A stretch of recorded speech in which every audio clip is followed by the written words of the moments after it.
Tell us about it, how we can take part, and what hopefully the outcome is going to be. Mr. Carey. Well, this is an initiative by Nathan Deal between the Department of Economic Development, the Governor's Office, and the Georgia Chamber of Commerce to bring business leaders and residents of Georgia together throughout the state and give their opinions, their ideas on how to make Georgia more competitive to some of our surrounding states, more competitive across the U.S., and more importantly, globally. Good point. Of course, Chris, you're involved in Chris's business, Logical Systems, Diane, Lewis Chemicals. I mean, you tell us about your effect. By the way, I hear you have good news to share. We do. Lewis Chemical was named number 719 on the Inc. 5000 list last week. And not only we are number 719 on the list overall, but we are the 19th fastest growing manufacturer in the United States. Congratulations. Well, and the even better news is another Rome company, OTR, also made the list. So we're not alone on the list, and for Rome to have two manufacturing companies on the list of the fastest growing companies in the country is quite a statement to the business environment here. That's fabulous news. And of course, that's a great point why we're glad to have you folks here this morning. Here we are with Governor Deal's package. I believe there's been 12 of these being held around the state. It's great to have it here. What's all this going to mean? People keep saying we're in a rough economy, nothing's going to happen.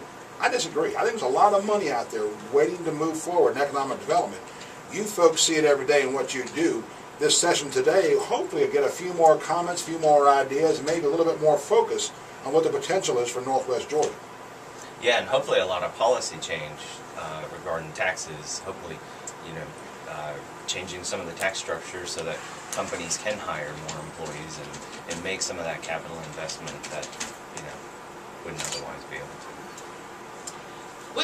Well, and I think one of the things is that Governor Deal's office and the Georgia Department of Economic Development has done a great job in benchmarking where Georgia is at the moment, so we know where we're starting from. But it's both businesses and individuals that understand what kind of environment that we're in, and like Chris said, they've come out to listen. Where does our public policy need to go from here? Georgia as a whole has always been good at this. We've looked at things. We've always been critical. We've responded to the environment. And so as a government, we've been innovative, and now it's time to make sure that that innovation can spread to businesses and individuals around the state so our economy can grow. Chris Carey talking about the competitive initiative going on today, 10 a.m. to 2 p.m. at the Forum. Again, you can still sign up for that. It's a great, great program. Diane, you're talking about some of the obstacles and issues that need to be accomplished to make growth occur. Let's talk more about those. Well, we need to review the incentives that the state has for encouraging entrepreneurship and not just bringing international companies to the state, which we've been good at in the past, but that environment is always changing. We have to continue to change with the environment. The state of Georgia has had great incentives for the film industry. We need to continue to do that because it's not just film, but the film industry is all about intellectual property. So there's some really significant changes that have taken place. We need to respond to those and make sure that our public policy in Georgia is keeping up with what's going on in the rest of the country, the rest of the world. We need to make sure that we support unique assets that we have around the state. Georgia School for the Deaf is one of the things here. Quick Start program has been something that's been an exceptional resource for businesses coming into our communities to make sure that employees in the area are trained for the jobs that are coming to the area.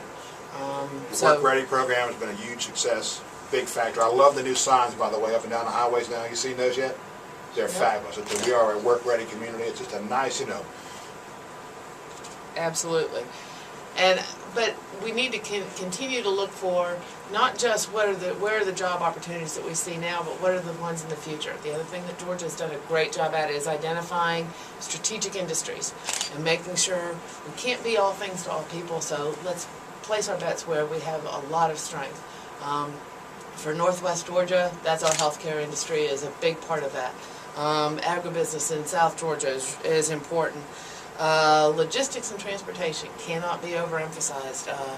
As a manufacturer, we we can make whatever we want, but if we can't get it to the customer, then Yeah, it doesn't good point. count. And you mentioned Georgia 140 in particular. That has become, I think, it's become a real high. What's the word for it? The interest in making that happen now, with Lowe's potential announcement coming up, that has just become a huge, huge factor. You got 600, vehicle trips a day coming out of that proposed plan. I mean, that's going to happen. And that, the project's been around for a long time. It's kind of like the 411 Kentucky. You heard a lot about Georgia 140. Talking with Jeff Lewis recently, the DOT commissioner, he said, yeah, this is, I don't say everything's fast track these days, but now this does look like they're really getting some real traction behind 140. Yeah, they really do. Another item that regarding infrastructure that really needs to be looked at is our IT infrastructure. T1s are still around, and they're still good technology, but they've been around for 15, 20 years. So a lot of big companies are still on 1.5 meg, which in technology that's not real fast. That's like having a one-lane highway. We really need to increase that infrastructure for internet for big companies, to give them the 5- and 6-lane interstates that they need for information. How does that happen? What needs to be done? We need to focus some on putting more fiber in the ground or on poles, and I know Northwest Georgia and the Chamber has been doing a really good job pushing that, trying to build a fiber network up in Northwest Georgia to make this part of the state competitive, and we need to continue that through the state. I think your point about connectivity is important. I think people are connected to each other now in ways that we had never imagined. This opportunity today is a way for us to be connected to our public policy makers, to the Georgia Department of Economic Development, making sure that we really have a voice and we are connected to what's happening in the state going forward.